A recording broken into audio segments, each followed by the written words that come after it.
All right, let's dive right in. Today, we're cracking open the official Project Manager's Toolkit. We're going to arm you with some of the most powerful, practical techniques straight from the project management body of knowledge.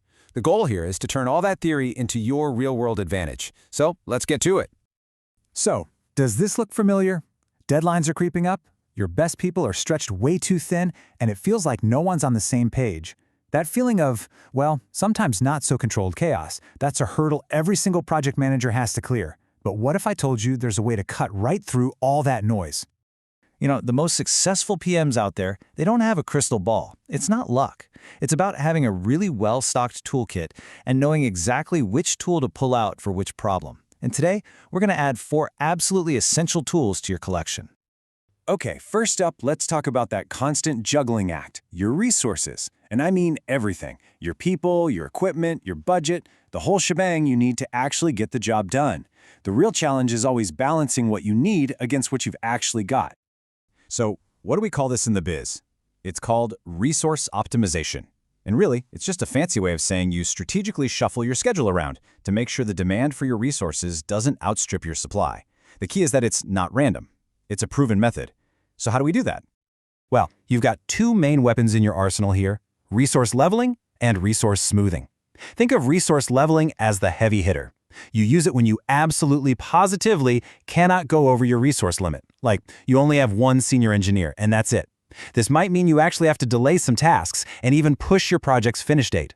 Now, resource smoothing is a bit more gentle. It just uses the built-in wiggle room, or float, in your schedule to even things out, without changing the project's final deadline. The big takeaway? Leveling can delay your project, smoothing cannot. That's the trade-off. All right, so you've got your resources planned out. But what about your people? You got to get them aligned. Because let me tell you, nothing sinks a project faster than confusion about who's supposed to be doing what. Clarity and accountability, they're totally non-negotiable.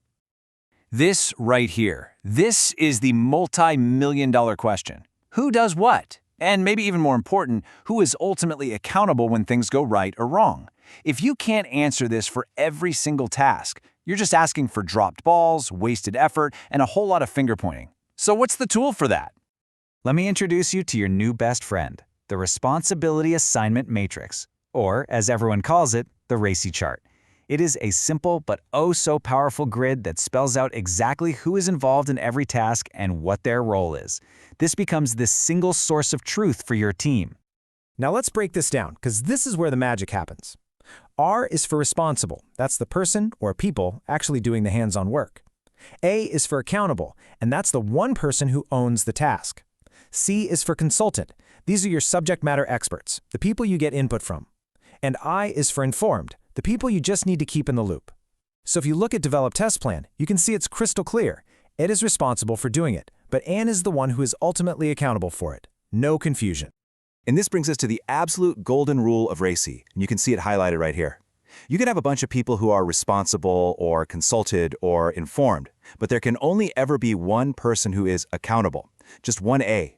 That single point of ownership is what kills confusion and keeps the project moving. But wait, it's not just about your internal team, is it? Your project lives in this whole ecosystem of stakeholders. You've got clients, executives, regulators, users, all people who can make or break your success. Understanding them is every bit as critical as managing your own team. So you've got to do a little detective work. A formal stakeholder analysis is where you really figure out who's who in the zoo. What's their role? What do they expect? How interested are they? And critically, how much power do they have to influence things? Are they on your side, a champion for the project? Or are they a potential roadblock? Knowing this stuff is how you build a communication plan that actually works. Okay, tool number 3. Let's tackle something every single PM has heard a million times. This is great, but can we get it done sooner? So how do you shorten your timeline when the pressure is on? This is what we call schedule compression. And listen, the key phrase here, the part you cannot forget, is without reducing the project scope. We're not talking about cutting corners or dropping features. That's a whole different and much more painful conversation. This is about being clever to shorten the timeline while delivering on all your promises. So you have 2 main levers to pull here: crashing and fast tracking. Crashing is pretty simple. You throw more resources, usually money, at the problem. You pay for overtime, you hire extra help. It costs you more, but it can get you there faster. Fast tracking is different. It's about taking things you'd normally do one after the other and doing them in parallel.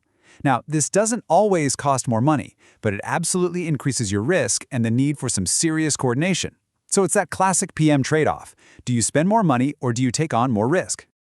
And for our final tool set, we're getting into some of the most advanced and, honestly, most important stuff. Every project is just swimming in uncertainty.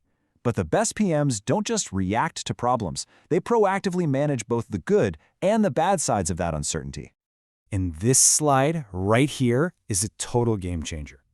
We're trained to think of risk as a four-letter word, but in professional project management, risk is just uncertainty. That's it.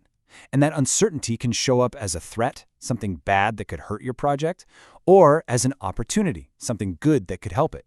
You need a game plan for both. So first, let's talk about the scary stuff. How do you handle the things that could go wrong?